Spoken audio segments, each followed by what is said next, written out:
E. coli. What you need to know. In the United States alone, about 48 million people get sick from foodborne illnesses each year. But only 128,000 of these people are hospitalized as a result, and even fewer, about 3,000, die from one of these infections, according to the Centers for Disease Control and Prevention, CDC. One of the most common and feared culprits behind foodborne illness is the group of bacteria known as Escherichia coli, or E. coli. What you may not realize, however, is that harmless strains of this microorganism actually live in your intestines and in the intestines of animals. In fact, most types of E. coli don't cause illness and could even help your body maintain a healthy digestive tract. Only some kinds make people sick. There are a lot of different strains of E. coli, says Robin Ferrutin, an integrative dietitian nutritionist spokesperson for the Academy of Nutrition and Dietetics. But there are really only a few that are dangerous.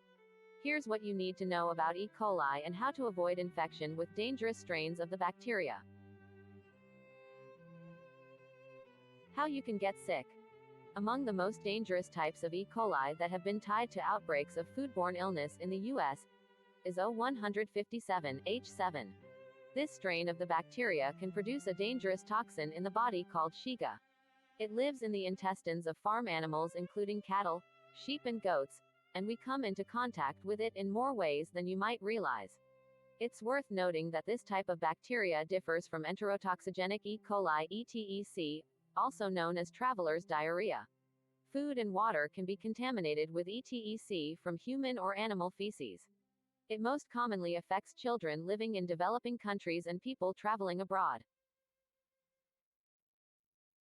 Ground beef can become tainted with E. coli if bacteria from animal intestines comes into contact with meat. E. coli can also live on a cow's udders, so if you choose to drink unpasteurized milk, you may be putting yourself at risk of infection.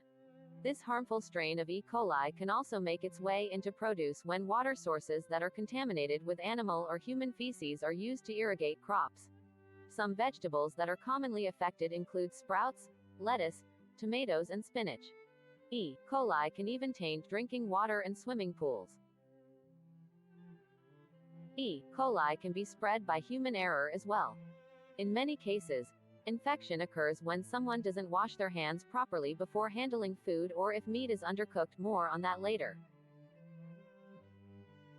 Recognize the signs of infection. You may develop early warning signs of E. coli infections, such as mild stomach pain or diarrhea, as early as 12 to 24 hours after being exposed, but there is a 10-day window when it's still possible to become sick. As the infection progresses, symptoms may include severe stomach cramps, diarrhea with blood, vomiting and a low fever. Children can continue to infect anyone who comes into contact with their stool for up to 2 weeks after they've recovered. Those who believe they may be affected should write down what they ate in the week before they started to get sick. This will help inform health officials about the source and the scope of any potential outbreak. Most people get better on their own within 5 to 7 days, but the following red flags require immediate medical attention. Diarrhea that lasts for more than 3 days or comes with a high fever. Bloody stool. Excessive vomiting that leads to dehydration. 5 to 10% of people with Shiga toxin-producing E. coli develop hemolytic uremic syndrome, HUS, a type of kidney failure associated with the infection. People younger than 5 and older than 65, as well as those with compromised immune systems, are most susceptible. If you experience signs of this complication, decreased frequency of urination, extreme tiredness or loss of color in the cheeks or inner eyelids, seek medical help right away. If you're tracking E. coli outbreaks in the news, know that there's a lag time between when people are sickened, when they report those illnesses, and when the CDC reports confirmed cases. The agency points out that it takes between 2 and 3 weeks from the time a person becomes sick with E. coli and when that illness is reported to the government. How is the infection treated? If you have an E. coli O157H7 infection, it's unlikely you will be treated with antibiotics. These drugs are used to treat many bacterial infections, but they are typically not recommended as a treatment for this illness since the risks may outweigh any possible benefits.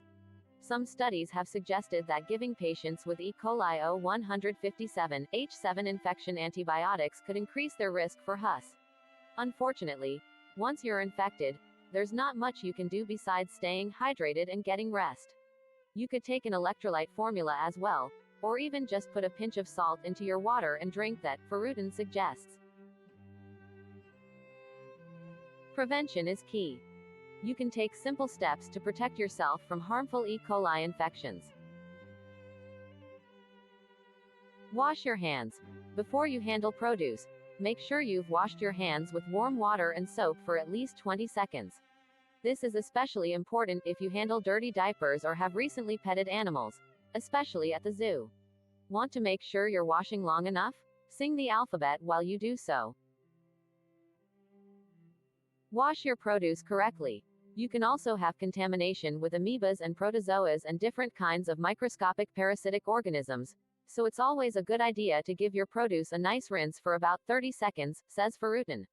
The temperature of the water doesn't really matter. Instead of running the produce under the faucet, try leaving it in a large bowl or agitating it in a salad spinner. After you remove the produce from the water, dry it with a clean paper towel or cloth. Sprouts are a rare exception to this rule. Washing them won't remove the bacteria, you either have to cook them or just not eat them to avoid the bacteria. Don't forget to wash fruits and veggies with a peel. Yes, that includes produce you are going to peel. You really ought to wash everything really well, even things like melon, says Ferrutin. If there are E. coli bacteria on the rind, your knife can push them into the flesh, contaminating the inside from the outside.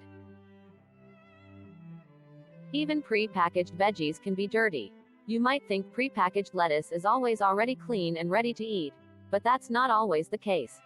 It's tempting to skip the washing step, but it's still important to do that, says Ferrutin. Check the label to confirm whether the produce is pre-washed. Splurge on a vegetable brush. For vegetables with a peel, you can use a brush to lightly scrub the outside. If you're getting produce straight from the farm, you might have to wash and brush it a few times to get all the sand and dirt off. After brushing it, run it under water for around 30 seconds.